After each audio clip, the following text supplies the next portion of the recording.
আমরা ঋণ খেলাপি কিংবা দ্বৈত নাগরিকদের সংসদে দেখতে চাই না বলে মন্তব্য করেছেন জাতীয় নাগরিক পার্টি এনসিপির আহ্বায়ক নাহিদ ইসলাম।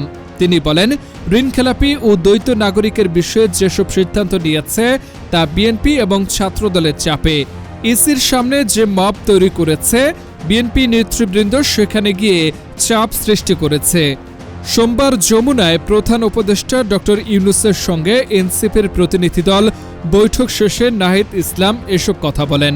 তিনি বলেন, প্রধান উপদেষ্টার সঙ্গে সাক্ষাতে আমরা বলেছি, গত ২-৩ দিনে আসন্ন নির্বাচন এবং সমসাময়িক রাজনীতিকে প্রশ্নবিদ্ধ করছে। সর্বশ্রেষ্ঠ নির্বাচনের জন্য যে ধরনের পরিবেশ দরকার সেই পরিস্থিতি আমরা দেখছি না।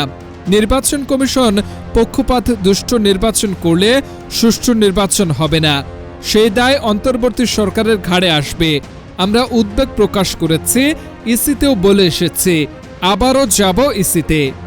তিনি আরও বলেন, ঋণ খেলাপি ও দ্বৈত নাগরিকত্বের বিষয়ে সংবিধানে সুস্পষ্ট ব্যাখ্যা আছে, কিন্তু ইসি রোববার নতুন একটা ব্যাখ্যা দিল।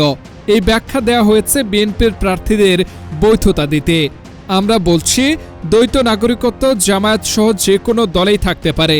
বিষয় হচ্ছে সব দলের জন্য প্রযোজ্য হয়। ঋণ খেলাপির বিষয়েও একই কথা।